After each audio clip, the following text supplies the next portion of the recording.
దైవముండుట తొలిసారి తలచినట్టి జాతి జాతి భాషింపగా చేయు జ్ఞానదీప్తి రాష్ట్ర జనత వందే మాతరం మనంగా రాష్ట్ర జనత వందే మాత రమ్ము అనంగా కరము దీవించు భరతాంబ కాళికాంబ. భారత్ మాతా కీ. భారత మాత ప్రియపుత్రులైనటువంటి హిందూ బంధువులందరికీ సవినయంగా నమస్కారాలు అర్పిస్తున్నాను. వేదిక మీద ఉన్నటువంటి పెద్దలు వాసుదేవరావు గారు ఈ 138 క్షేత్ర బాలిక, క్షేత్రం అంటే టీచర్, ఈ క్షేత్ర బాలిక సునీత సోదరికి, తర్వాత రాష్ట్ర బీజేవైఎం అధ్యక్షుడు కుమార్ యాదవ్ గారికి, ఉపాధ్యక్షుడు, తర్వాత రామకృష్ణారెడ్డి గారికి, లింగారావు గారికి, మా మిత్రులు ప్రియతమ రామకృష్ణ, మాకు ఇద్దరు రామకృష్ణులు ఉన్నారు, అక్కడ చర్చి రామకృష్ణ గారు ఉన్నారు, ప్రియతమ రామకృష్ణ గారికి, ముందు ఉన్నటువంటి మాతృమూర్తుల మిత్రులు మా గురిత నవీన్ గారు, ఇంకా చాలా మంది మిత్రులు ఉన్నారు. ఈ డివిజన్ అధ్యక్షుడు ఆయన శివగౌడ్ గారు మాట్లాడాలి, దాన్ని పంపించాను ఇక్కడికి. ఏమండి ఎక్కడున్నారు ఆయన? ఆయన తర్వాత మాట్లాడు. ఇంకా మీ అందరి పేర్లు తెలిసిన వారికి మాత్రమే కృషించే అందరికీ పేరు పేరున నమస్కారాలు తెలియజేస్తున్నాను. చిన్న తమాషా అయిన మాటలు మొదలు పెడతాను. ఇక్కడ వాసుదేవరావు గారు ఎమర్జెన్సీలో అనుభవించిన ఇంకా పెద్దలు ఎవరైనా ఉన్నారేమో, బహుశా 70 దగ్గర ఉన్న వాళ్ళు అనుభవించిన వారు ఉన్నారు. పెద్ద ఆయన వాళ్ళు అనుభవించిన వాళ్ళు. నేను అధ్యయనం చేసిన అధ్యయనం కంటే అనుభవం చాలా గొప్పది. అయినప్పటికీ కూడా వాళ్ళు సైలెంట్గా ఉండి వీడేం చెప్తాడని వింటున్నాను. అది వింటున్నందుకు ధన్యవాదాలు. ఎమర్జెన్సీ సంఘటనని ఎలా చెప్తామంటే, సాధారణంగా సినిమాలు చూసినప్పుడు విలన్ ఏదైనా పెద్దపని చేయాలంటే అక్కడ ఉన్న లైట్ ఆపేసి ఎవరన్నా మద్దతు చేసి వెళ్ళిపోతారు. ఆ తర్వాత పోలీసులు వచ్చి లైట్ వేసాక మనకు కత్తి, రక్తం, శవం కనపడుతుంది. ఎగ్జాక్ట్గా ఎమర్జెన్సీ కూడా ఏమిటంటే, ప్రజాస్వామ్యం లైట్ ఆపేసి కొన్ని మద్దతులు చేశారు. అందులో మొదటి మద్దతు ఏంటంటే, రాజ్యాంగంలో సెక్యులరిజం, సోషలిజం అనే 2 పదాలు పెట్టారు. ఇది మొదటి మద్దతు. రెండో మద్దతు ఏమిటంటే, హిందువుల యొక్క సంఖ్య తగ్గించడం కోసం, కంట్రోల్ చేయడం కోసం బర్త్ కంట్రోల్ ఆపరేషన్ చేశారు.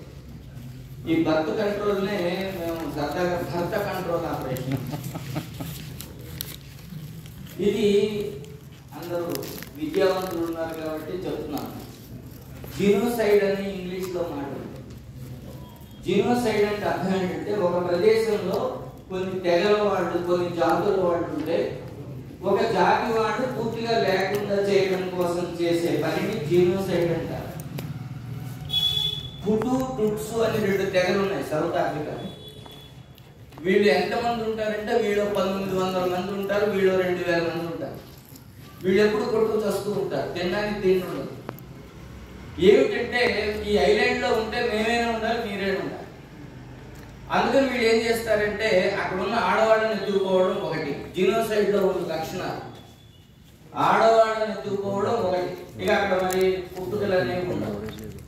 మగవాళ్ళని చంపేయడం 2, చిన్నపిల్లల్ని చంపేయడం 3.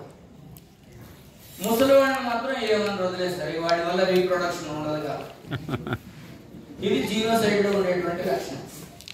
ఈ జీనోసైడ్ ని భారతదేశంలో ప్రవేశపెట్టడం కోసం బర్త్ కంట్రోల్ ఆపరేషన్, అది ఓన్లీ హిందువులకు మాత్రమే, ఎక్స్క్లూజివ్లీ హిందువులకు మాత్రమే, మనకు మాత్రమే గుర్తుపెట్టు. అది ఒక మద్దతు, ఆ లైట్స్ ఆఫీస్ చేసిన మద్దతు అదొకటి. ఇంకా రెండవ మద్దతు ఏంటి అంటే, మూడవ మద్దతు ఏంటి అంటే, ప్రజా పరిపాలన లేకుండా చేసేసి ప్రజల చేత ఎన్నుకోబడినటువంటి నాయకులు ఎవరు కూడా లేకుండా వాళ్ళ చేతుల్లో అధికారాలు లేకుండా చేసేసి ఏకకేంద్రంగానే పరిపాలన సాగించి ప్రభుత్వం చేత అపాయింట్ అయినటువంటి నియమించబడినటువంటి అధికారులు అంటే కలెక్టర్లు, ఆఫీసర్లు, వాళ్ళ ద్వారా పాలన విధానాన్ని కొనసాగించడం ఇది ఒక మద్దతు.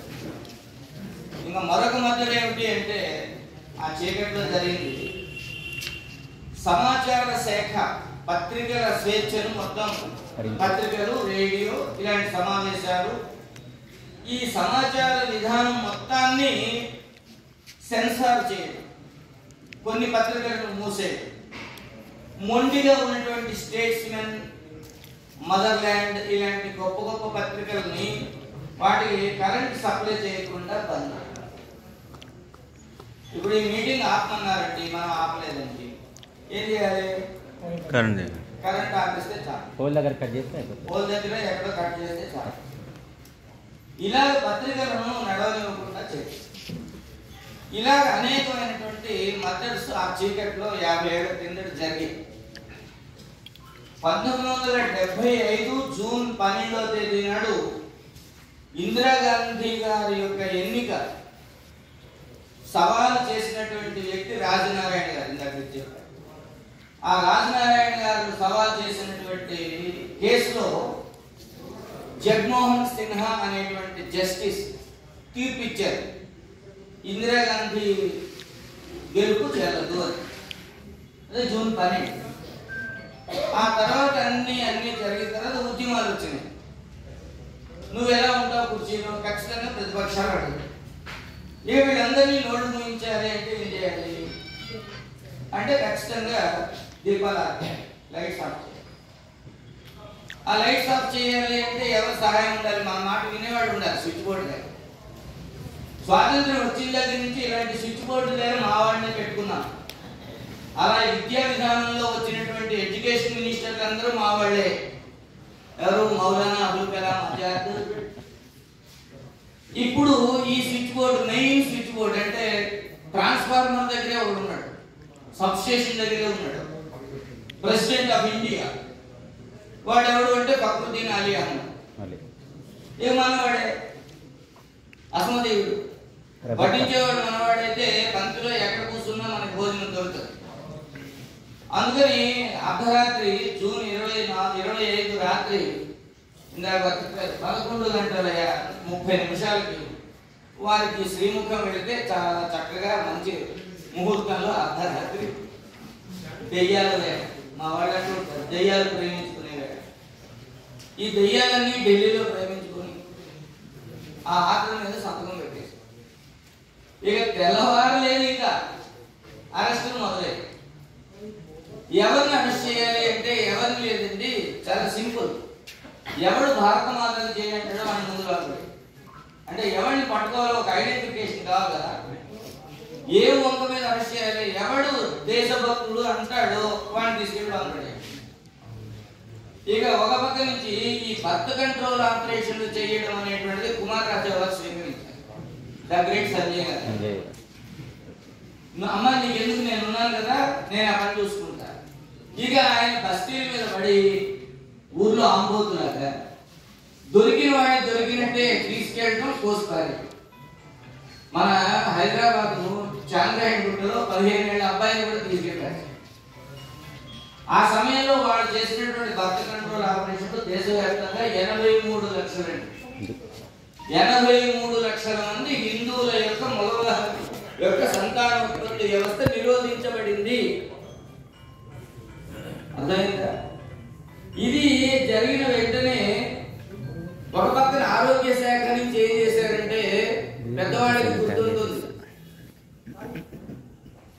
ఏమంటే, ఇద్దరు లేక ముగ్గురు బిడ్డలు చాలన్నాడు అని పాటలు పెట్టి ఎర్ర త్రికోణం అని చెప్పేసి ఒక పోస్టర్ వేసి ఇంటింటికి ఇంకా దాన్ని కంట్రోల్ చేయడం కోసం ఇంకా ఏవేవో సాధనాలు, బర్త్ కంట్రోల్, సంతానోత్పత్తి కంట్రోల్ చేసే సాధనాలను కూడా ప్రజలకి ఉచితంగా ఏవో బెలూన్లు సప్లై చేశారు. నేను బెలూన్లు అన్నా అర్థమైన వాడికి అర్థం. ఇక ఇవన్నీ దారుణంగా సప్లై చేసిన తర్వాత వీధికి 1975లో నా వయసు 11 సంవత్సరాలు, 6వ తరగతిలో ఉన్నాను. మా ఊరు మధ్యలో 16mm స్క్రీన్ వేసి ఈ ఆగు దంపతులు ఇద్దరు వెళ్ళిపోతుంటారు, ఆగు అని వస్తుంది. వాళ్ళు వెనక్కి తిరిగి చూస్తారు, నీకు ఇంత సంతానం అవసరమా అని చెప్పేసి వాడికి కౌన్సిలింగ్ ఉంటుంది. విను, ఆగు, విను. వాడి చేతిలో ఒక ప్యాకెట్ పెడతారు, ఆ ప్యాకెట్ అంటే మీరు అర్థం చేసుకో. ఆగు, విను, సాగు. ఈ విధంగా ఉంటాయి అడ్వర్టైజ్మెంట్.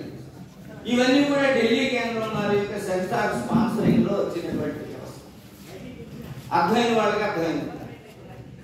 అప్పుడు మేము పచ్చి పల్లెటూరులో ఉండేవాళ్ళం, బస్సులు కూడా వచ్చేవి కాదు. కానీ అక్కడికి ఈ స్క్రీన్లు మాత్రం వచ్చేసి బస్సు ఎక్కాలంటే 2 కిలోమీటర్లు నడవాలి. కానీ ప్రభుత్వం వారి స్పాన్సర్ తోటి ఈ వ్యాన్లు వచ్చేసేది, ఈ ప్రొడక్షన్ అంతా వచ్చేది. మాకేమిటో సినిమా వీధిలో వేస్తున్నానంటే అదో సార్, సినిమా 30 పైసలు టికెట్ పెట్టి ఎన్టీ ఓడి సినిమా చూడాలంటేనే కష్టం, అలాంటి వీధిలో సినిమా వేస్తున్నారు అదో సార్. అదేమిటో మా పిల్లలకి అర్థమయ్యేది కాదు, అర్థమైన వాడికి అర్థమైంది. ఇది జీనోసైడ్. ఒక జాతిని సంపూర్ణంగా నాశనం చేయడం కోసం 800 సంవత్సరాలుగా జరుగుతున్నటువంటి ఒక ఉద్యమంలో ఇవాళ మీకు కాంగ్రెస్, ఇందిరాగాంధీ సాధనాలుగా పనిచేశారంటే. ఇవాళ కాంగ్రెస్ అనే సంస్థ, ఇందిరాగాంధీ అనే వ్యక్తి కేవలం సాధనాలు. దాని వెనక జరుగుతున్నటువంటి ఒక గోవా ఇన్క్విజిషన్ చదవండి. గోవా ఇన్క్విజిషన్ లో చర్చ్ చేసిన దుర్మార్గాలు, హిందూ సంతతిని, హిందూ స్త్రీలను ఎలా నాశనం చేశారు, భారతదేశంలో హిందువుల యొక్క జనసంఖ్యని తగ్గించడానికి వాళ్ళు ఎన్ని ఉపద్రవాలు చేశారనేది మనకు తెలుసు.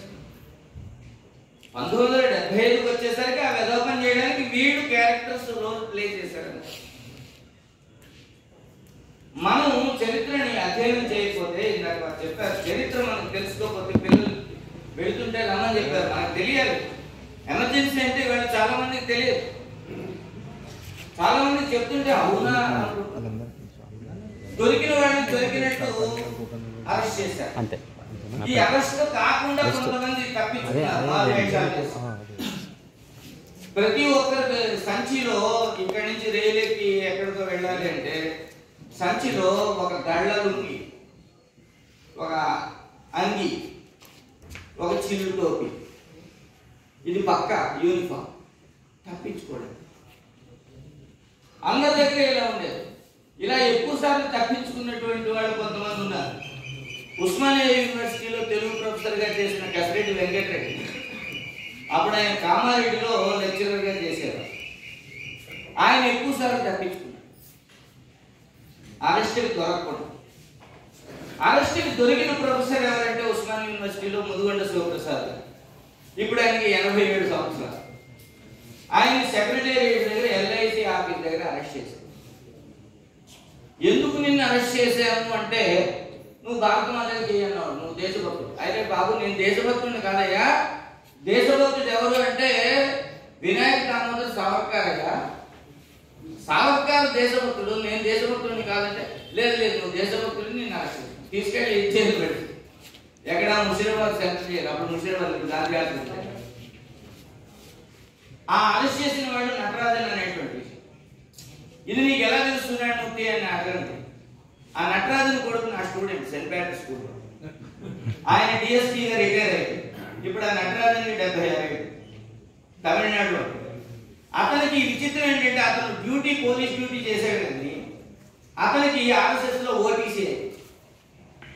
అందుకని అతను కావాలని స్పెషల్ డ్యూటీ వేసుకుని ఆర్ఎస్ఎస్ వాళ్ళని అరెస్ట్ చేయాలంటే, వేరే వాడు ఎవడో వెళ్ళి వాడిని లాఠీ చాపి కొట్టే కంటే మనమే వెళ్ళి వాడిని జాగ్రత్త తెచ్చి లోపల పెడతామని చెప్పేసి సోమయాజుల్ గారిని కూడా అతనే అరెస్ట్ చేశారు.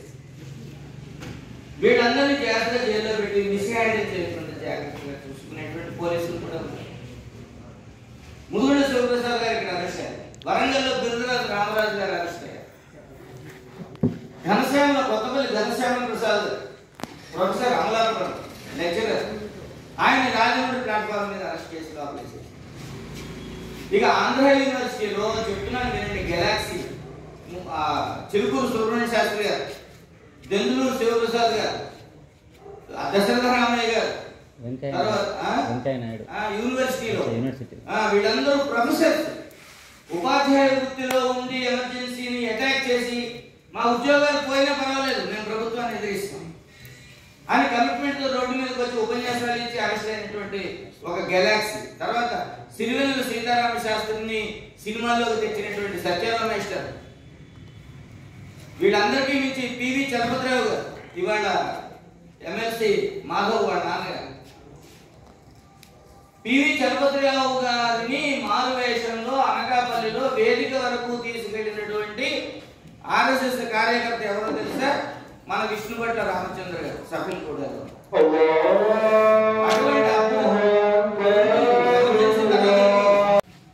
సాయంత్రం ఆయన ప్రసాదం పట్టుకొని అందరికీ ఇచ్చారు. ఇస్తే కమ్యూనిస్టులు ఆ రాత్రి తెచ్చిపోయి ఏమన్నారు తెలుసు? మన వాళ్ళని ఇష్టం వచ్చిన బూతులు తిట్టారు.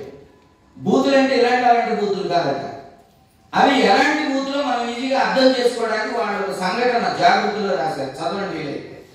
అది ఆయన ఆ సూపరింటెండెంట్ ఎంత తెలివైన వాడంటే వాళ్ళకి ఏమి సమాధానం ఇచ్చాడంటే, ఇగో నువ్వు బూతులు తిడుతున్నావు, నువ్వు మా వాళ్ళని ఏదో చేస్తానంటున్నావు, కానీ మా వాళ్ళు బయట ఉన్నారు, నువ్వు లోపల ఉన్నావు, అది నీకు సాధ్యం కాదు. ఇక చూసుకో, అదే పని మీ వాళ్ళకి నేను చేయగలుగుతా, ఎందుకంటే నేను బయట ఉంటా, మీ వాళ్ళు బయట ఉన్నా. అర్థమైంది అనుకుంటా. మీ వాళ్ళు బయటే ఉన్నారు, నేను బయటే ఉంటా. నువ్వు ఏది చేయాలనుకున్నావు అది నేను ఈజీగా చేయగలుగుతా, కానీ నువ్వు చేయలేవు. మర్యాదగా రిలీజ్ అయ్యే వరకు మూసుకుని కూర్చో అని చెప్పేసి ఈ శాఖలకి, కృష్ణా ఉత్సవాలకి వీటికి ఇబ్బంది అవుతుందని మన వాళ్ళందరినీ ఒక బ్యారక్స్ లో ఆయన షిఫ్ట్ చేశాడు. మీరు ఇక్కడ పీస్ఫుల్ గా ఉండండి, ఆ యానిమల్స్ తో ఉండకండి. అంటే జైల్లో కూడా ఉద్యోగంలో ఉన్న వాళ్ళు కూడా అంతటి జాతీయవాదులుగా అంతటి సహకారాన్ని అందించారు. ఇది ఎక్కడ జరిగింది? విశాఖపట్నం జైల్లో జరిగింది. ఇక ఒరిస్సా బోర్డర్లో పాతపట్టణం అనే ఒక ఊరు. ఈ పాతపట్టణం నుండే లక్ష్మీపార్వతి గారు ఎమ్మెల్యేగా గెలిచారు. ఒరిస్సా బోర్డర్. ఆ ఊరు చాలా తమాషా అయింది. రోడ్డుకి ఇటు సైడ్ ఏమో ఆంధ్రప్రదేశ్, అటు సైడ్ ఏమో ఒరిస్సా. అందుకని అక్కడ అందరికీ 2 కరెంట్ కనెక్షన్లు ఉంటాయి, 2 రేషన్ కార్డులు ఉంటాయి. మన ఆంధ్రదేశంలో వైన్ షాపుల మీద బ్యాన్ ఉండేటప్పుడు వాళ్ళు ఏం చేశారంటే ఆ బోర్డర్ మొత్తం వైన్ షాపులు పెట్టారు. మన వాళ్ళు జస్ట్ రోడ్డు దాటడం వచ్చారు చాలా సులభంగా. పోలీసులు కూడా ఆ రోడ్డు మీద ఎక్కువ డ్యూటీ అలా ఉండేది. ఆ పాతపట్నం జైల్లో కొంతమంది యువకులను పెట్టారు. అందులో ఆ జైల్లో ఉన్నటువంటి ఒక యువకుడు నాకు బావగారు, వాళ్ళ చెల్లాయిని నాకు ఇచ్చారు. ఆయన వాళ్ళ జైల్లో ఉన్నప్పుడు సంఘటన జరిగింది. లాఠీలతో తెగ కొట్టారట. కొట్టిన తర్వాత ఒకడు అన్నట్ట, ఏమండి ఎందుకు కొడతారు? వాళ్ళు అడుగుతున్నారు, మిమ్మల్ని సత్యాగ్రహులుగా ఎవరు పంపించారు? మిమ్మల్ని రోడ్ల మీదకి ఎవరు పంపించారు? మీ ఆర్ఎస్ఎస్ నాయకులు ఎవరు చెప్పు అని అడిగారు. అడిగితే ఈలోగా సర్దార్జీ ఎస్ఐ ఉన్నట్టు వాడొచ్చి, ఏ చోటే బచ్చే ఇంకో మార్తేతో క్యా హోతా హై, మెల్లగా వీళ్ళని అడిగితే చెప్తారని, సార్ నేను చెప్తా సార్ అన్నాడు. అతని పేరు క్రాలేటి కృష్ణ, ఇప్పుడు విశాఖపట్నంలో ఉంటున్నాడు. అతను నేను చెప్తాను సార్ మీకు ఎందుకన్నా. అచ్చా ఆజావని ఆఫీస్కి తీసుకెళ్ళి చెప్పు, మిమ్మల్ని ఎవరు మోటివేట్ చేసి పంపిస్తున్నారు అంటే ఈయన చెప్పాడు, కేశవరావు బలిరామ్ హెడ్గేవర్ మమ్మల్ని మోటివేట్ చేసి పంపిస్తున్నాడు. అతనే గల్లీలో మీటింగ్ పెడుతున్నాడు. ఇది ఎప్పటి మాట? 76లో మాట. కేశవరావు బలిరామ్ హెడ్గేవర్ గారు ఎక్కడ ఉన్నారు? అచ్చా అని వాడు రాసుకున్నాడు. ఇంకా ఎవరు నీకు డిస్ట్రిక్ట్ లో ఎవరు నిన్ను మోటివేట్ చేస్తున్నారంటే గురూజీ అండి, గోల్వాల్కర్ జీ అని వాడి పేరు రాసుకున్నాడు. ఈలో వచ్చి కానిస్టేబుల్ తెలుగువాడు వాడికి పేరు చూపించి, అదే పిల్లల్ని ఎట్లా అడగాలో నీకు తెలియదు, చూడు నేను ఇన్ఫర్మేషన్ ఎట్లా తీసాను అన్నాడు. అంటే సార్ వాడు మా బాబులు ఇస్తాడు నవ్వు. వాడు ఏదో 2 బూతులు తిట్టి, సార్ ఈ ఎదవలకి మనం మోసం చేస్తున్నారు సార్, ఈ హెడ్గేవార్ ఎప్పుడో చచ్చిపోయాడు, ఈ గోల్వాల్కర్ లేడు, వీడు ఫస్ట్ ప్యాటర్న్ పీపుల్ వీడు అని చెప్పి వీళ్ళని పాపం కొడితే 10 రోజులు లేవలేదు గ్రూప్ మొత్తం. ఆఖరికి జైల్లోంచి వీళ్ళు ఎస్కేప్ అయ్యి జైలు గోడ నుంచి దూకితే రాత్రి పూట అక్కడ నేల ఉందనుకుంటే అక్కడ ఒక బ్యాగ్ ఉంది, కర్మగారు. ఆ బ్యాగ్లో అక్కడి నుంచి మెల్లగా బయటకు వచ్చి ఉద్యమాల్లో పాల్గొన్నారు. జైలు నిండిపోయి ఆంధ్రదేశంలో, అప్పుడు ఉమ్మడి ఆంధ్రదేశంలో 30,000 మందిని అరెస్ట్ చేస్తే 25,000 మంది సంఘ కార్యకర్తలే ఉన్నారు, జనసంఘ కార్యకర్తలే ఉన్నారు. 2 సంస్థలు దేశవ్యాప్తంగా కలిసి పనిచేసే, ఒకటి ఆర్ఎస్ఎస్, 2 ఎల్ఎస్ఎస్. ఎల్ఎస్ఎస్ అనేటువంటిది జయప్రకాష్ నారాయణ తాలూకా లోక్ సంఘర్ష సమితి, రాష్ట్రీయ స్వయం సేవక్ సంఘ్. ఈ 2 సంస్థలు గట్టిగా వాయిస్ లేపి పనిచేశారు. దుర్మార్గం ఏంటంటే తర్వాత వచ్చిన ఎమర్జెన్సీ టైంలో పోరాడి జైలుకి వెళ్ళినటువంటి కమ్యూనిస్టులు తర్వాత వచ్చినటువంటి ఎన్నికలలో కాంగ్రెస్కి సహాయం చేయడం ఒక పెద్ద దుర్మార్గం. అయినప్పటికీ 1977 మార్చిలో రిజల్ట్స్ వచ్చాయి. 1977 మార్చిలో ఎన్నికలు జరిగినప్పుడు జనసంఘ్ ప్రయత్నం చేసినప్పుడు లోక్దళ్ వాళ్ళు కొంతమంది బయటికి పోయారు, మనతో ఉన్నవాడు. అయినప్పటికీ జనసంఘ్కి 73 సీట్లు ఉన్నాయి. అప్పుడు వాజ్పేయి గారు ఒక మాట చెప్పారు. ఇప్పుడే వాజ్పేయి గారు చెప్పింది ఏంటంటే, మేనిఫెస్టో ఏదైతే ఇస్తున్నామో, మా మేనిఫెస్టో నేను ఇస్తున్నాను, ఎన్నికల మేనిఫెస్టో, చివరి వాడిని నేనే అవుతాను. ఇందులోంచి వెళ్ళిపోవాలంటే, జనసంఘంలోంచి బయటకు పోవాలంటే లాస్ట్ పర్సన్ ఆయనకి అని ఛాలెంజ్ చేసి చెప్పినటువంటి అద్భుతమైనటువంటి పరిస్థితి వాజ్పేయి గారు రాదు. 1977లో ఒక అద్భుతమైనటువంటి సినిమా రిలీజ్ అయింది. ఎవరికైనా తెలుసా? మన తెలుగులో ఎన్టీ రామారావు గారు సూపర్ హిట్ అయిపోయింది ఆ సినిమా. ఆ సినిమా కేవలం ఎమర్జెన్సీని దృష్టిలో పెట్టుకొని తీసిన ఒక సెటైర్ పిక్చర్. ఎవరికైనా గుర్తుందండి? యమగోళ. అందులో సత్యనారాయణ గారు యముడు, కానీ ఆయన గదపట్టుకొని వచ్చి ఏమంటాడండి? ఏమండి యా తీసేయాలంటే ఆ 2 అక్షరాలతోటి అక్కడ తిట్టాలని క్యారెక్టర్ డిజైన్ చేసి, అందుకే ఆ యమలోకానికి తాళం ఏం చేస్తాడుగా అంటే కాన్స్టిట్యూషన్ మొత్తం నాశనం అయిపోయింది. సమరానికి నేడే ప్రారంభం, యమరాజుకు మూడెను ప్రారంభం, నరకలోకమున కార్మిక శక్తికి తిరువేలేదని చాటిద్దాం. ఇంకిలాబ్ జిందాబాద్ అంటూ అందులో సెంటెన్స్ వేటూరు సుందరమూర్తి రాశాడు. యమ నిరంకుశ పాలన వద్దు, యమ అర్జెన్సీ ఇకపై వద్దు. అర్థమైపోయిందిగా సీన్ మొత్తం.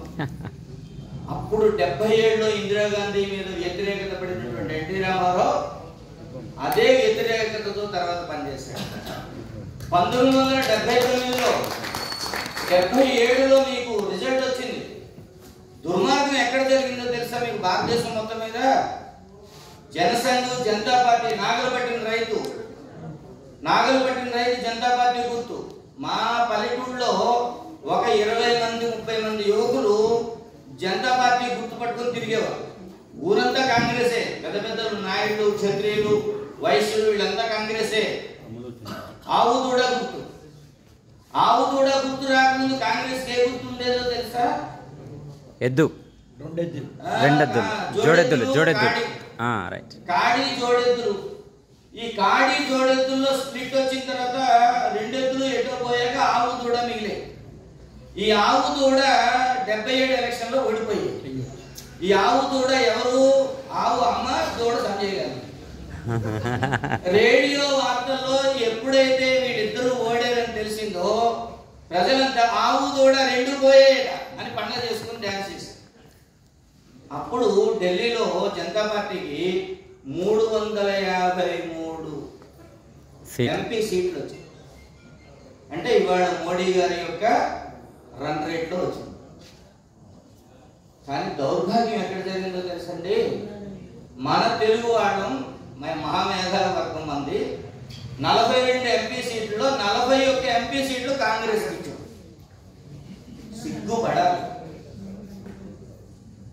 సిగ్గుపడాలి. ఆ ఒక్క సీటు ఎవరో తెలుసా? నీలం సంజీవ్ రెడ్డి జనతా పార్టీలో గెలిచారు. తర్వాత అదే Neelam Sanjeev Reddy president of India. ఎందుకు ఇలా జరిగింది అని నేను ఒకసారి పెద్దవాళ్ళని అడిగితే, నీకు తెలీదు మన తెలుగు వాళ్ళ సంగతి, నువ్వు ఎప్పుడైనా మహాభారతం చదివావా అన్నా. చదివానండి. నువ్వు బాగా చదవలేదు, అందుకే ప్రశ్న అడిగావు. మహాభారత యుద్ధంలో కూడా ఆంధ్రులు అనేటువంటి జాతి వాళ్ళు దుర్యోధనుడికే సపోర్ట్ చేశారు. నిజం, వ్యాస భారతంలో ఉంది. అర్థం చేసుకోకపోతే ఎవడు కాపాడుతాడు మనని? ఇవాళ మనం ఎందుకు ఈ ప్రోగ్రాం పెట్టుకున్నామంటే మనకి జరిగినటువంటి దుర్మార్గాన్ని చర్చించి అర్థం చేసుకోవాలి. చర్చిస్తే సరిపోతుందా? ఇంతకు మించి డేటా చాలా అవైలబుల్ ఉంది. దయచేసి ఈ మధ్య మన పత్రిక జాగృతి దాని ప్యాటర్న్ మార్చుకుంది, చాలా బాగుంది. దయచేసి మీరందరూ కూడా, నేను జాగృతికి ఏం ప్రచారకుని కాదు, మార్కెటింగ్ మేనేజర్ని కాదు, జాగృతి పత్రిక తెప్పించుకుని చాలా విషయాలు తెలుస్తాయి. అర్థమైందా? అద్భుతమైనటువంటి విషయాలు వస్తున్నాయి అందులో. ఇవాళ మళ్ళీ మనం కాంగ్రెస్ కి పట్టం కట్టగలిగామంటే ఎంత దుర్మార్గం ఆలోచన. మరుపు అనేటువంటిది అన్ని మర్చిపోవచ్చు, కానీ మనకి అవమానం జరిగినటువంటి సంఘటనలు మర్చిపోవడం మంచిది. దేశం విచ్ఛిన్నం అయిపోతుంది. దేశానికి భవిష్యత్తు ఉంటుందని ఇందాక ఎవరో చెప్పారు. దేశ భవిష్యత్తు తర్వాత మన భవిష్యత్తు చూడండి. ముందు పెహల్గాంలో కాదు గుడ్డలిప్పి చంపింది, ఇక్కడ జరుగుతుంది. నీకు రేపు మీ ఇంటి దగ్గర జరుగుతుంది. నా గుడి ముందు పువ్వుల వ్యాపారం, పండ్ల వ్యాపారం చేస్తావు నువ్వు, కానీ నా గుడిలో దేవుడు రథం మీద వస్తే రాడేస్తావే. నీతో నేను భాయి భాయి అని అనాల్సినటువంటి అవసరం ఏముంది నాకు? ఇంకా నో మోర్ భయాచ. పనికి మాలిన దత్తములందరూ గంగా జమున తెహజీబ్ అంటాడు. ఈ బొంద ఎక్కడుంది? గంగా జమున తెహజీబ్ అంతా మూసి కంపే కొడుతుంది. ఇక్కడ నేను చపాతీని ఆవుకి పెడతాను, ఆ ఆవునే నువ్వు చపాతీతో కలిపి తింటావు. నీతో నాకు భయాచారం ఎట్లా ఉంటుంది? అవునా కదా చెప్పండి. నేను ఆవేశంతో చెప్పట్లేదు, ఆలోచనతో చెప్పండి. ఇందాక వారు మాట్లాడారు, వారి వాయిస్, వారి సెంటెన్స్ ఫార్మేషన్ అద్భుతంగా ఉన్నాయి. కుమార్ యాదవ్ గారు వక్తలు తయారు కావాలి, విశ్లేషించి చెప్పగలిగేటువంటి ఫైర్ ఇంజిన్ ఎటువంటి తయారు కావాలి. ఫైర్ ఇంజిన్ అంటే ఫైర్ ఆపేది కాదు, ఫైర్ని పుట్టించే ఇంజిన్ కాదు. అటువంటి ఆవేదన వచ్చేటప్పుడు ఇవాళ మనం చరిత్రను ఒకసారి తిరిగేసి చూస్తున్నాం. ఏం జరిగింది? నాకు ఇంత దారుణం జరిగింది. నువ్వు ఉచిత బస్సు ప్రయాణం నాకు ఇస్తే సరిపోదు. నా గోవును కాపాడి వాడ బక్రీద్ నాడు నా గోరక్షకులు జైల్లో పెడుతున్నారు, వాడిని విడిది. నీ కోడి ఉచిత బస్సు నాకు అవసరంలా. పూర్వం గవర్నమెంట్ హాయిగా అన్నపూర్ణ క్యాంటీన్ అని పెట్టింది, ఇప్పుడు వాళ్ళు గుర్తు చేశారు. ఇందాకే ఒక వీడియో చూశాను, తలసాని శ్రీనివాస్ యాదవ్ గారి. అన్నపూర్ణ క్యాంటీన్ పెట్టింది. అన్నపూర్ణే సదాపూర్ణే శంకర ప్రాణవల్లభే అని చెప్తాం కదండి. చక్కగా బువ్వ తినేటప్పుడు అన్నపూర్ణను తలుచుకుంటాం కదా. ఇందిరమ్మ క్యాంటీన్ పెడతావా? ఎవరికి బువ్వ పెట్టిందే? ఇందిరమ్మ క్యాంటీన్. ఇందిరమ్మ క్యాంటీన్ పెడతాడ. ఒక చీకటి రాజ్యాన్ని మళ్ళీ తేవడానికి నువ్వు ఎందుకు ప్రయత్నం చేస్తున్నావు? అలా ఎవడైనా ప్రయత్నం చేస్తున్నాడు అంటే అక్కడ ఆ లోకల్లో ఉండేటువంటి వాడు ఏం చేయాలి? తెలివైన వాడైతే. ఇప్పుడు నేను ఇక్కడ కాసేపు మరో 15 నిమిషాలు మాట్లాడితే నాకు గౌరవం నిలబడుతుంది. నేను తెల్లవాళ్ళు మాట్లాడి శివరాత్రి చేస్తానంటే సునీతమ్మ గారు వెంటనే 108కో 100కో ఫోన్ చేస్తారు. 108కి ఎందుకంటే ఈయనకి టమాటా ఖరాబ్ అని తీసుకుపోతాయి. ఎందుకంటే మన ప్లేస్కి వచ్చి ఒకడు ఖరాబ్ చేస్తున్నాడు అంటే దాన్ని కాపాడుకోవాల్సినటువంటి బాధ్యత అవుతుంది. సరే, 75లో ఏదో జరిగింది ఎమర్జెన్సీలో. 75లో ఎమర్జెన్సీ పెట్టేటప్పుడు నాకు 11 ఏళ్ళు, 6 తరపులో ఉండాలి. 77లో ఎన్నికల రిజల్ట్ వచ్చేసరికి 8th క్లాస్కి వచ్చాను. 8th క్లాస్కి వచ్చిన తర్వాత ఆ ఎలక్షన్ వచ్చేటప్పుడు నాకు అనుభవం ఏంటంటే మా నాన్న చెదగొట్టాడు. ఎందుకంటే ఈ నాగలు పట్టిన రైతు జెండా మా ఇంటి మీద పెట్టా పొరపాటు. మేమేమో ఊర్లో బాగున్నాడు బతుకుతున్నాం, ఏదో అందరికి మందులు ఇచ్చి ఎవడో 2 కుంచాల బియ్యమో కట్టెలో ఇస్తే బతుకుతున్నటువంటి వాడు. ఊళ్ళో బ్రాహ్మణుడు ఎలా బతకాలంటే కరేపాకులాగా ఉండాలి. కరేపాకు అందరూ వేసుకునేటట్టు ఉండాలి. అయినా మమ్మల్ని అందరినీ పోషిస్తున్న వాళ్ళంతా కాంగ్రెస్లో ఉన్నారు. పాపం ఎవరో 10 మంది పట్టుకుని తిరుగుతున్నారు నాగలు పట్టిన రైతు. మాకేదో ఆ కలరు అది బాగుందని చెప్పి ఇంటి మీద పెట్టారు. పెడితే మా నాన్న వచ్చి చిత్తపొడిచాడు, వేరే కొట్టుడు కొట్టాడు. అయిపోయిన తర్వాత ఈ 10 మంది యువకులు ఏం చేశారంటే ఒక గోడ మీద, అప్పుడు ఆ సెంటెన్స్ నాకు అర్థం తెలియలేదు, అది ఎన్నాళ్ళో గోడ మీద రాస్తుంది, ఇందిరాగాంధీ పెట్టెలు మార్చి గెలిచింది అని ఒక సెంటెన్స్ ఉండేది. మేము స్కూల్కి వెళ్ళే తోవలో పెట్టెలు మార్చి గెలవడం అంటే ఏంటి? బ్యాలెట్ బాక్సులు మార్చి గెలిచింది అని. ఆంధ్రదేశంలో ఇందిరాగాంధీ గెలవడానికి 2 కారణాలు. ఒకటి ఇది, రెండోది ఇంకొక విషయం. ఇవాళ 27, నిన్న 26, మొన్న 25వ తేదీన నేను రాజమండ్రిలో కోటిలింగాల రేవులు శ్మశానంలో ఒక అంత్యక్రియలకు అటెండ్ అయ్యాను. అక్కడ సరే శవం తగలబడుతుంది, కూర్చొని మాట్లాడుతున్నాం. నేను ఉండబట్టుగా ఇవాటికి ఎమర్జెన్సీ పెట్టి 50 ఏళ్ళు అయిందండి, చాలా దుర్మార్గమైన సమయం. ఒక ఆయనతో అన్నాను, ఆయన 72 ఏళ్ళు.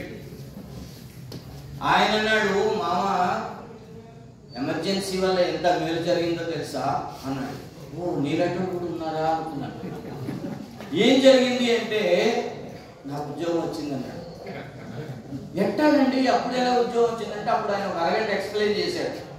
ఇందిరాగాంధీ ఏం చేసిందంటే ఎప్పుడైతే ప్రజాపాలన లేదో అధికారులను కలెక్టర్లను తన చేతిలో పెట్టుకొని మొత్తం రేపు రాబోయే ఎలక్షన్లో తనకి సహాయం చేసే ఉద్యోగులను అపాయింట్ చేసుకుంది. ముఖ్యంగా ఎవరు ఎలక్షన్లో సాయం చేస్తారు? ఏ ఉద్యోగులు? టీచర్. అందుకని విపరీతమైన ఉపాధ్యాయులను వేసేసింది. అందులో ఆయన చెప్పిన జోక్ నాకు నవ్వు వచ్చింది. ఆయనకి ఆర్డర్ వచ్చింది. ఆయన పాత ఇంట్లో ఉన్నప్పుడు ఇంటి అడ్రస్ ఇచ్చాడు, ఆ అడ్రస్కి ఆర్డర్ వచ్చింది. వీడు ఇంటి మారిపోయాడు. ఈయన వెళ్ళి జాయిన్ అవ్వలేదు ఉద్యోగంలో. ఈయన దోస్తు ఎవడో జాయిన్ అయ్యాడు. ఏ బస్ స్టాండ్లో కలిసి, అరే గోపాలు నువ్వు ఉద్యోగంలో జాయిన్ అవ్వలేదు ఏమిటో అంటే, అరే ఏ ఉద్యోగం అన్నాడు. పిచ్చోడా గవర్నమెంట్ ఉద్యోగం వచ్చింది, నాకు వచ్చింది జాయిన్ అయ్యా అన్నాడు. అప్పుడు వీడు వెంటనే బుయ్య కలెక్టర్ ఆఫీస్కి వెళ్తే, ఏం పంతులు నీకు ఉద్యోగం అక్కర్లేదా, జాయిన్ కాలేదు అని వాడిని ఇచ్చాడు. అయ్యో ఇయ్యండి సార్ ఆర్డర్ అంటే వాడు ఆర్డర్ ఇచ్చాడు. ముందు సర్టిఫికేట్ చూపి అంటే నాకు ఇంకా యూనివర్సిటీ నుంచి సర్టిఫికేట్ రాలే అన్నాడు. అంటే సర్టిఫికేట్లు లేని వాళ్ళకి రాని వాళ్ళకి కూడా ఉద్యోగాలు ఇచ్చారు. అప్పుడు ఈయన పరిగెట్టి కాలేజీ ప్రిన్సిపల్ దగ్గరికి, సార్ నాకు ఉద్యోగం వచ్చింది, సర్టిఫికేట్ లేవు, ఏం చేయాలి అంటే అప్పుడు ఆయన వెంటనే తెరగైతే తీసుకొని, ఈ చిరంజీవి ఉత్తముడు, తెలివైన వాడు, వీడికి సర్టిఫికేట్ ఖచ్చితంగా వచ్చును, కనుక మీరు ఇతనిని జాయిన్ చేసుకోవచ్చు అని సంతకం పెట్టి స్టాంప్ చేసి ప్రిన్సిపల్ ఇచ్చేసాడు. ఆ ప్రిన్సిపల్ ఆర్డర్ పిఎం ఆర్డర్ కంటే గొప్పది అయిపోయి తీసుకెళ్ళి పడకం జాయిన్ అయిపోయాడు. ఆయనకి ఇప్పుడు 72 ఏళ్ళు. వీళ్ళందరూ బ్యాలెట్ బాక్స్ గారికి సహాయం చేశారు. కృతజ్ఞతాపూర్వకంగా ఇందిరమ్మ గారికి సహాయం రిటర్న్ గిఫ్ట్ ఇచ్చారు. ఇది మన తెలుగుదేశంలో జరిగిన దుర్మార్గం. ఇటువంటి చరిత్రను మనం అధ్యయనం చేశాం. సరే ఇంతసేపు చర్చ చేశాం. ये बीमारी के बारे में चर्चा करते हैं, करते करते कितना दूर चलते हैं. డాక్టర్ దగ్గరికి వెళ్ళాము, పేషెంట్ని కూర్చున్నాను, ఏమైంది సార్ జ్వరం వచ్చింది. ఎంతసేపు చర్చిస్తావు? 2 టెస్టులు రాసావు, రిజల్ట్ వచ్చింది. అప్పుడు ఏం చేయాలి? నేను ఆ రిజల్ట్ ఇంటికి తీసుకెళ్ళి బైహార్ట్ చేయాలా? ఏం చేయాలి? డాక్టర్ గారు గోళీలు రాశారు, ప్రిస్క్రిప్షన్ వచ్చింది, గోళీలు రాశారు. అమ్మయ్య బాగుందండి, ఈ గోళీలు నేను బైహార్ట్ చేస్తే అవుతుందా? అందరికి గల్లీ మొత్తం మా ఆవిడకి మా పిల్లలకి అందరూ చూపించి, ఇదిగో గోళీలు రాసింది, ఎంత బాగా కలుపు కనిపించి గోళీలు బాగున్నాయి, రోజుకోసారి విష్ణు సహస్రనామ పారాయణలాగా గోళీలు పారాయణ చేస్తే రోగం తగ్గుతుందా? గోళీలు వేసుకోవాలి. ఇప్పుడు మనం what next, what to be done, మనం చేయాల్సిందేంటి? సరే జరిగింది చీకటి యుగం, మళ్ళీ ఆ చీకటి యుగాన్ని తేవడానికి దరిద్రులు తయారవుతున్నారు. ఇంకా ఆ ఫేస్బుక్లో పెద్ద యుద్ధాలు జరిగిపోతుంటాయి. నన్ను ఎవడో బండబోతు తిడుతూ ఉంటాడు. రాహుల్ గాంధీని ఏం అనకూడదు, వాడు పప్పు అనకూడదట, కేసు పెడతారు. వాడిని పప్పు అనకూడదని వాడు నన్ను గొడవ చేస్తూ ఉంటాడు. నాకెందుకు, నేను బాపన అంటారు, నాకు పప్పు అంటే ఇష్టం అంట. నేను ఎందుకంటున్నా అంటే ఒక దుర్మార్గాన్ని చెప్పకపోతే మనం ఎందుకండి? రేపు మన పిల్లలు ఎట్లా బతకాలి? ఇక్కడ ప్రతి వీధి పెహల్గాం అయితే మీరు ఏం చేస్తారు? ఎక్కడికి పారిపోతారు? ఇవాళ బీజేపీ ఉంది కాబట్టి నేను చాలాసార్లు మా మిత్రులతో అంటూ ఉంటాను, దయచేసి మోడీ మోడీ అని అనకండి, బీజేపీ అని అనండి. మన రాకా సుధాకర్ గారు కూడా ఒక వీడియో చేశారు, వాట్ నెక్స్ట్ మోడీ అని, నెక్స్ట్ టు మోడీ. అదొక పునః ప్రచారం జరుగుతుంది మీడియాలో, కంపేర్ చేసుకుంటాం. ఆ తర్వాత ఒక పెద్ద వాక్యం ఏర్పడాలి, మోడీ తర్వాత ఒక పెద్ద వాక్యం ఏర్పడాలి. ఇది ఒక పెద్ద కుట్ర జరుగుతుంది, గుర్తుపెట్టుకోండి. దయచేసి ఎవరు నేను మోడీకి ఎగిసిన అనుకోకండి. I'm great admirer to Modi. ఇవాళ మోడీని వ్యతిరేకించేవాడు ఎవడు ఉంటాడు? అమెరికా వాడు పిలిస్తే రానున్న వాళ్ళు ఇద్దరే ఉన్నారు భారతదేశంలో. ఆనాడు 1998లో కార్గిల్ వారు జరుగుతున్నప్పుడు, ఆ తర్వాత కార్గిల్ వారి తర్వాత పాకిస్తాన్ వాళ్ళు అమెరికా వస్తున్నారు, మీరు కూడా రండి నా దగ్గర కూర్చొని డిస్కస్ చేసుకుందరు కానీ అని వాళ్ళు పిలిస్తే వాజ్పేయి గారు నేను రానుకో, నా భూభాగం పాకిస్తాన్ చేతిలో ఉన్నంతకాలం చర్చలు అనే మాట లేదు, గెట్ అవుట్ అన్నాడు. మళ్ళీ ఇదిగో మొన్న మళ్ళీ మోడీ గారిని ట్రంప్ గారు పిలిచారు. చూసారు వీడియో, ట్రంప్ని ఎవరో నెత్తికేట్ కొట్టారు. ఇవాడు వచ్చింది స్టేజ్ మీద మాట్లాడుతుంటే వెనక నుంచి వచ్చి ఎవడో కొట్టాడు, పెద్ద బొక్కల్లో తయారయ్యాడు. అర్థమైందా? ట్రంప్ గారిని కొట్టేశాడు ఎవరు. ఆ ట్రంప్ గారు పిలిచారు మోడీ గారు, మా ఆతిథ్యం స్వీకరించటకు రండి అని. ఇప్పుడేం పెళ్ళా పెడాకలా, ఇప్పుడేం ఆతిథ్యం, ఊరికనే మన దువ్వి మెల్లగా పాకిస్తాన్కి ప్రోగా తయారు చేయాలి. వీళ్ళ దగ్గర గట్టి బొమ్మలే ఉన్నాయి, వీళ్ళతో పెడా ప్రాబ్లం అవుతుంది. ఇప్పుడు మునుపటి భారతదేశం కాదు, ఏ నయా భారత్. వాడు జిహాద్ తయారు చేశాడు, క్రిస్టియన్ వాడు క్రూసైడ్ తయారు చేశాడు. మనం ఛాలెంజ్ చేసి వాడు చెప్పాల్సిన అవసరం ఏంటంటే, जिहाद और क्रूसेड के खिलाफत में हमारा सिंदूर शुरू हो गए। ऑपरेशन सिंदूर, हमारा सिंदूर शुरू हो गया। ये आग कहां से आई? ये आग कहां से आई? सुहाग से ये आग। నా భారత మహిళ నుదుటి నుండి కుంకుమ నుండి వచ్చినటువంటి అగ్ని ఇది. ఆనాడు ఎప్పుడో పురాణాల్లో చదివామండి, సతీ సావిత్రి గురించి. యమధర్మరాజు ప్రాణాలు తీసుకుపోతుంటే పోవచ్చున్నావా యమధర్మరాజా అని యమధర్మరాజుని నిలిపి భర్త ప్రాణాలు కాపాడుకున్న సతీ సావిత్రిని చూసాం. ఇవాళ పెహల్గాంలో చూడండి, భర్త చనిపోయి పడి ఉంటే టెర్రరిస్ట్ ఎదురుగా వెళ్ళి నా భర్తను చంపే, నన్ను కూడా చంపేయాలనేది నా దేశం మహిళ. అది ఈ దేశ మహిళ యొక్క గొప్పతనం. అటువంటి మహిళల యొక్క పునాదుల మీద నిలిచినటువంటి కుటుంబ వ్యవస్థ, ధార్మిక వ్యవస్థ, అటువంటి మహిళకు మనం ఇచ్చినటువంటి గౌరవం, ఈ గౌరవాన్ని కాలరాస్తామంటే సహించేది లేదు. క్యోంకి ఏ నయా భారత్, ఏ నయా భారత్, ఏ వికసిత భారత్. ప్రతి హృదయంలో కమలం వికసిస్తుంది. మహాభారత యుద్ధంలో పద్మవ్యూహంలో అభిమన్యుడు వెళ్ళాడు, చిక్కుకున్నాడు కౌరవుల దగ్గర. మళ్ళీ మొన్న ఆధునిక కాలంలో మన అభినందన్ కౌరవుల దగ్గర చిక్కుకున్నాడు, మన సోల్జర్ అభినందన్. అభిమన్యుడు రాలేకపోయాడు కానీ అభినందన్ జాగ్రత్తగా వాపసు వచ్చాడు. ఏ హై నయా భారత్. అది పద్మవ్యూహం. ఆనాడు మీకు అర్థమైంది, పద్మవ్యూహమే. ఇవాళ కమల వ్యూహం. ఈ కమల వ్యూహం ఎలా ఉంటుంది, దీనికి ఎన్ని రేకులు ఉంటాయో తెలుసా? సహస్రార పద్మస్థ. లలితా సహస్రంలో అమ్మవారు సహస్రదళ శోభిత. సహస్రం అంటే 1000 అనుకోకండి, సహస్రం అంటే అనంతము అని అర్థం, ఇన్ఫినిట్. పద్మము అనేటువంటిది ఇన్ఫినిట్కి చిహ్నం. ఇది పరిగెత్తాలి అంటే ఇవాళ యువమోర్చాకి నేను ఎందుకు వచ్చాను, నిన్న సాయిబాబు గారు అడగాలి, నిన్నే అడిగారు. వన్ డేలో ఏమొస్తామండి, ఏమంటామండి అని అంటూ ఉంటాం సరదాగా. కానీ యువమోర్చా అంటే అంతా యువకులు ఉంటారు కాబట్టి నెక్స్ట్ జనరేషన్ తోటి కనెక్ట్ అవ్వాలి, లేకపోతే ఫేడ్ అవుట్ అయిపోతాం. అందుకని వాళ్ళకి తెలియాలి, ఈ విషయాలన్నీ తెలియాలి, ఎనర్జైజ్ కావాలి. ఇంప్రెసివ్ మోడ్ అయిపోయిందండి అందరికీ. పరులను గౌరవించుము, అతిథి దేవో భవ, రాముడు మంచి బాలుడు, ఇవి పాత పాట. మనం ఎక్కడ ఆగిపోయామంటే రాముడు మంచి బాలుడు దగ్గర ఆగిపోయాం. కానీ ఆ రాముడు తాట తీస్తాడు. ఆ తాట తీయడం ఎక్కడి నుంచి మొదలెట్టాడు? తాటక నుంచి మొదలెట్టాడు.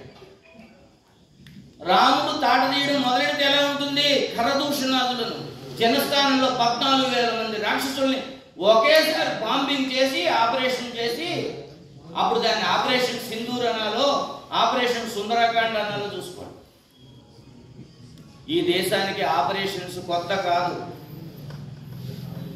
ఒక బ్రహ్మచారి మొట్టమొదట ఆకాశ మార్గంలో ఇటు దక్షిణం వైపు వెళ్ళిన వాడు ఒక బ్రహ్మచారి, ఆంజనేయ స్వామి. మొత్తం లంకను ఏం చేశాడు మనకు తెలుసు. అదొక ఆపరేషన్. సర్జికల్ ఆపరేషన్స్ అంటే అవే.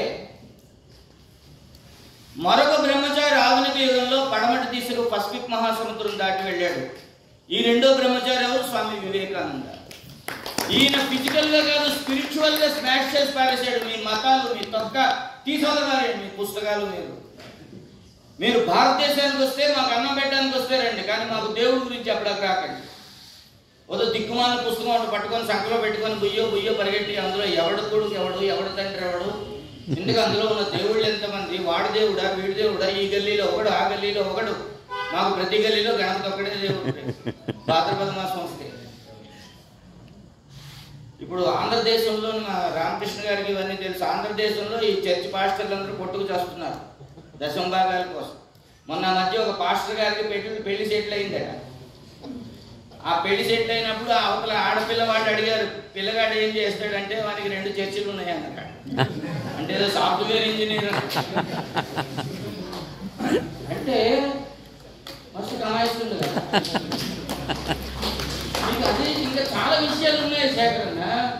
ఒకసారి ఆంధ్ర రెండు తీసుకుపోతాను, నేను రామకృష్ణ గారు పోతుంటాను. చాలా ముచ్చట్లు తెలుస్తాయి అక్కడ. గుడారాల్లో గుసగుసలు, అర్ధరాత్రి దేవునితో కూడిక. ఆ నర్సీపట్నం దగ్గర ఉంది బ్యానరు శృంగార దేవాలయం. ఏంటి శృంగార దేవాలయం? మా హిందువుల కంటే నీకు ఎక్కువ శృంగారం తెలుసా? ఒకసారి భాగవతం చెప్తారా?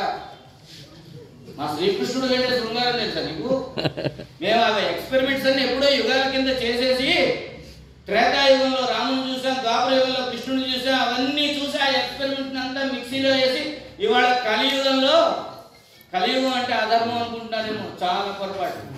4 కాళ్ళ మీద కాదు ధర్మం, 8 కాళ్ళ మీద ఆక్టోపస్ లా నడుస్తుంది. గుర్తుపెట్టుకోండి, ఆక్టోపస్ అంటే 8 కాళ్ళు ఉండేటువంటి, ఏ శత్రువునైనా చుట్టేసి తనలో లీనం చేసుకునేటువంటి శక్తి ఈ అష్టదళ పద్మము అంటాం కదా, ఈ అష్టదళ పద్మానికి ఉంది.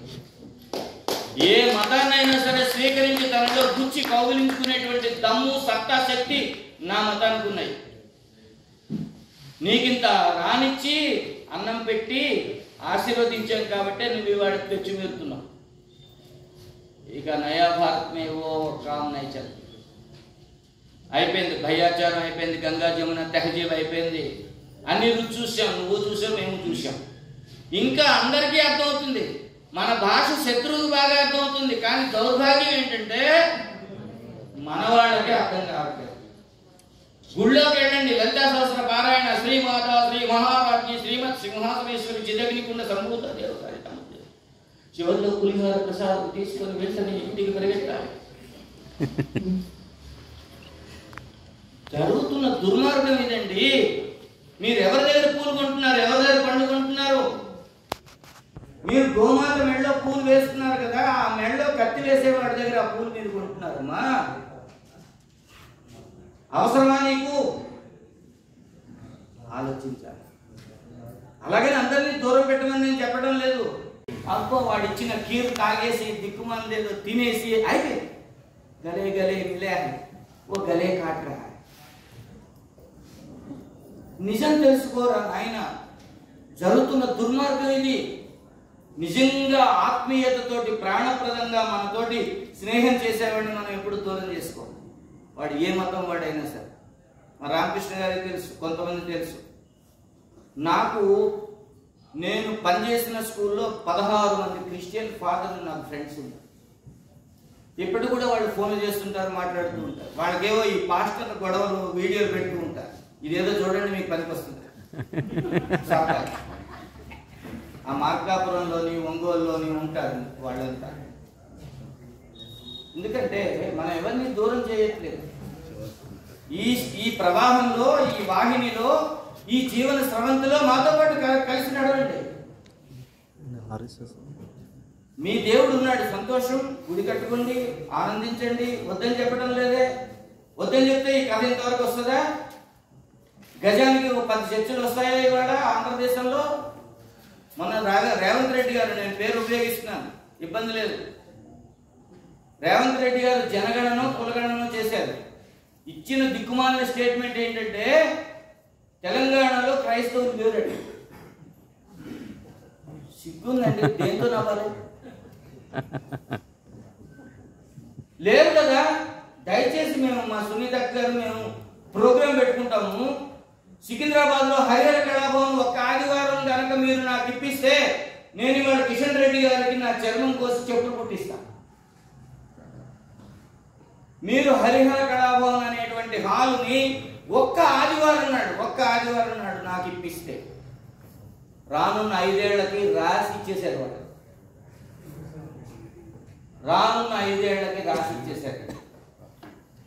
చర్చ్ మాత్రమే ప్రోగ్రాం పెడుతుంది. స్వస్థత కూటములు పెడతారు. మరొక పార్టీ వాడు కానీ మరొక సంస్థ వాడు కానీ ఆదివారం నాడు హరిహర కళాభవన్లో కార్యక్రమం చేయకూడదు. ఎందుకని అది ప్రైవేట్ ప్రాపర్టీ కాదు, అది మున్సిపాలిటీ ప్రాపర్టీ. ఒక గవర్నమెంట్ ప్రాపర్టీని అసలు రూల్ ప్రకారం ఏముంది, 3 months ముందు బుక్ చేసుకోవాలి. 5 ఏళ్ళకి ఒకసారి ఎలా రాసి ఇచ్చేస్తారని నాకు అర్థం కాదు. ఈ దుర్మార్గాన్ని నేను పెద్దవాళ్ళు ఉన్నారు, రాష్ట్ర స్థాయి కార్యకర్తలు ఉన్నారు కాబట్టి వాళ్ళ ముందు పెడుతున్నా. ఇంకా 2 విషయాలు చెప్పి ముగిస్తా. ఎమర్జెన్సీలో పాల్గొన్నటువంటి వాళ్ళు, ఎమర్జెన్సీలో జైలుకి వెళ్ళినటువంటి వాళ్ళు, లాఠీ దెబ్బలు తిన్న వాళ్ళకి ఇవాళ బెంగాల్లో, బీహార్లో, ఉత్తరప్రదేశ్లో, రాజస్థాన్లో, పంజాబ్లో, హర్యానాలో, అస్సాంలో ఆ కార్యకర్తలందరికీ నెలకి 40,000 రూపాయలు పెన్షన్ వస్తుంది.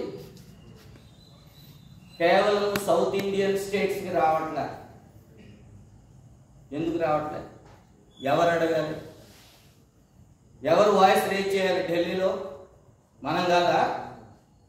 సూనాయమూర్తి వాయిస్ మౌలాలి వరకు సరిపోదు. ఇదిగో మా బీజేపీ నాయకులు ఉన్నారు, వాళ్ళు వాయిస్ రేజ్ చేస్తారు.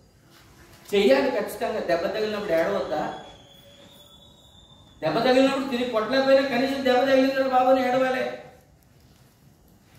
3 ఏళ్ల కింద ఒక మజా జరిగింది. ఇక్కడ ఏంటంటే ఆంధ్రదేశం నుండి, తెలంగాణ నుండి ఒక 170 మందిని ఢిల్లీ తీసుకుపోయి జంతర్ మంతర్ దగ్గర మంత్ర ఖాళీ చేశారు. మీకు అందరికీ ఇదిగో వస్తుంది. వీళ్ళందరూ పాపం మన సంఘ ఆర్ఎస్ఎస్ కార్యకర్తలు, కమ్యూనిస్టులు కొంతమంది ఉన్నారు. అందులో నాయని నరసింహారెడ్డి గారు కూడా వీళ్ళే. ఆయన కూడా అరెస్ట్ అయిన వాడే ఎమర్జెన్సీలో. అది జరిగి ఇప్పుడు 4 ఏళ్ళు అయింది. ఎవరిది ఉందండి ఢిల్లీలో గవర్నమెంట్? మిమ్మల్ని ఎవడు ఆపుతున్నాడు? మనం ఎందుకు చేసుకోలేకపోతున్నాం? ఇప్పటికీ దుర్మార్గమైనటువంటి లెఫ్టిస్టులకి సాహిత్య అకాడమీ అవార్డులు వస్తున్నాయి, పద్మశ్రీలు వస్తున్నాయి. పనికి మన వాళ్ళకి 150 పుస్తకాలు రాసిన కసిరెడ్డికి పద్మశ్రీ రాలే. 180 పుస్తకాలు రాస్తున్నటువంటి మన ముదుగొండ శివప్రసాద్ గారికి పద్మశ్రీ రాలే. బండారు సదాశివరావు గారు చెప్పడం మర్చిపోయారు, సారీ, ఆయన ఆత్మను క్షమించదు. ఈ మొత్తం ఎమర్జెన్సీ మీద జన విజయం అనేటువంటి పుస్తకం మన కార్యాలయంలో దొరుకుతుంది, తెచ్చుకోండి. జన విజయం అనే పుస్తకం రాశారు బండారు సదాశివరావు. ఆయన అరెస్ట్ అయ్యారు వరంగల్లో. ఎన్నో గ్రంథాలు రాసినటువంటి మహానుభావుడు. ఆయన రాసినటువంటి కృష్ణావతార అనేటువంటి 8 వాల్యూముల పుస్తకాన్ని సిహెచ్ విద్యాసాగర్ రావు గారు అప్పుడు రక్షణ శాఖ సహాయ మంత్రిగా ఉన్నప్పుడు తెలుగు యూనివర్సిటీలో ఆవిష్కరించారే. ఇంతటి గొప్ప మేధావులు ఉన్నారు మన దగ్గర. వీళ్ళని మనం ఎందుకు ఎంఫసైజ్ చేయలేకపోతున్నాం? మన కార్యకర్తలకు మనం ఎందుకు మంచి చేసుకోలేకపోతున్నాం? Who is stopping us?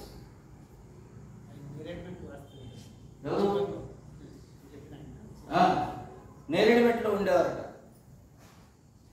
ఎందుకు నేను ఇవన్నీ ఆవేదనతో చెప్తున్నానంటే, మనం గ్రౌండ్ లెవెల్లో ఇగో మన కార్యకర్తలందరూ పనిచేస్తారు. రేపు గమ్మున ఏదో వచ్చింది, పెద్దవాళ్ళు ఏదో చెప్పారు, స్టేట్ లెవెల్ వాళ్ళు ఏదో చెప్పారు. మా సునీత గారు తెలుసుగా, అప్పుడు ఎలక్షన్లో కార్నర్ మీటింగ్స్కి ఎన్నింటికి వచ్చాము, ఏం ఆశించి వస్తున్నాం? What we are expecting? ఎంతమందిని తిరిగామో తెలుసు. అలాగా ఇప్పుడు కూడా చాప కింద నీళ్ళగా ఒక పని చేస్తున్నాం. మా నవీన్ అన్న ఇక్కడ ఉన్నారు, మా రామకృష్ణ గారు ఉన్నారు. ప్రతి నెల 2 చోట్ల వక్తలను తయారు చేస్తున్నామండి. బీజేవైఎం నుంచి యువకుల్ని పంపించండి మా దగ్గరికి. పిస్తా హౌస్ వెనకాల సంఘ కార్యాలయంలో ప్రతి నెల 3వ ఆదివారం వెతుక్కోక్కర్లేదు, సంఘ కార్యాలయానికి వచ్చారు. మన గురించి గట్టిగా చెప్పగలిగినటువంటి వాయిస్ బయటికి రావాలి. అది రామాయణం కావచ్చు, భారతం కావచ్చు, కృష్ణుడు కావచ్చు, ఎమర్జెన్సీ కావచ్చు, ఏ టాపిక్ అయినా పొయ్యి వెలిగించాక దాని మీద ఏమైనా ఉండొచ్చు కదండి. అందువల్ల మంచి వక్తలు, ఆలోచన పరులు, నేరేటివ్ బిల్డింగ్ కావాలి.